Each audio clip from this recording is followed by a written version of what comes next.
ডিগবৈ মহাবিদ্যালয়ৰ ইনডৰ ষ্টেডিয়ামত আন্তঃৰাষ্ট্ৰীয় যোগ দিৱস পালন। হিন্দু শাস্ত্ৰত ৮৫ লাখ যোগাসন উল্লেখ আছে। প্ৰকৃতিৰ বিভিন্ন উপাদানেই হৈছে এই আসনসমূহৰ উৎস।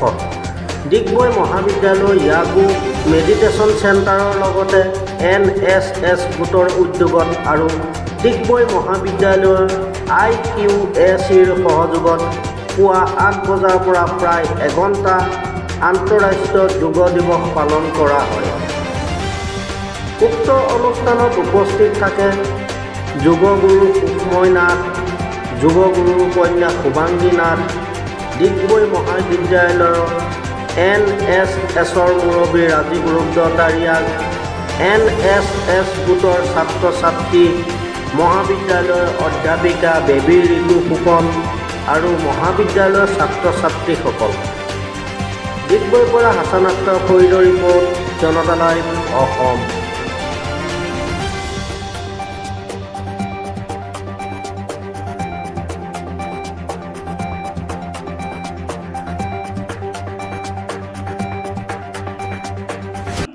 নমস্কাৰম।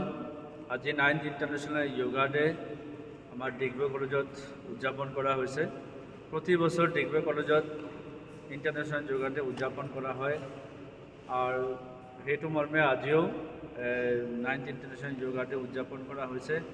আমাৰ ইয়াত কলেজৰ ষ্টুডেণ্টবিলাক আছে আৰু NSS তাৰ ষ্টুডেণ্টবিলাকো আছে। আমি আমাৰ যিটো মানৱ দ্বাৰা আছে, যিটো কমন যুগৰ প্ৰট'কল মৰ্মে আমি ইয়াতে আজি উদযাপন কৰিলোঁ। এই গোটেইখিনি বেছিক যিটো যোগাসন আছে, সেই যোগাসনবিলাক আমি অভ্যাস কৰিলোঁ ইয়াতে। সুপ্ৰভাত। আজি এটা বিশেষ দিন। আজি হৈছে 9th ইণ্টাৰনেশ্যনেল য়োগা ডে হয় আৰু আমি সেইটো পালন কৰি আছোঁ আৰু ডে 1ৰ পৰা আমি পালন কৰি আছোঁ আমাৰ যেতিয়াৰ পৰা হৈছে। আৰু আমি ডিগবৈ কলেজত আমি অলৰেডি এটা য়োগা মেডিটেশ্যন চেণ্টাৰ এটা কোৰ্ছো আমি এটা কৰাই আছোঁ। আৰু এই প্ৰগ্ৰামটো, আজি যিটো প্ৰগ্ৰামটো হৈছে, আজি এই প্ৰগ্ৰামটো আমি NSS ডিগবৈ কলেজ ইউনিট আৰু আমাৰ Digboi college yoga meditation centre আৰু IQAC ডিগবৈ কলেজৰ যোগেদি আমি আজি এই প্ৰগ্ৰামটো কৰিছোঁ। আৰু আজি যথেষ্ট যিটো বৰষুণৰ বতৰ, তাৰ মাজতো আমাৰ ছাত্ৰ ছাত্ৰীবোৰ আজি আহি পেলাই যোগাসন কৰিছে আৰু আমাক যথেষ্ট উৎফুল্লিত কৰিছে।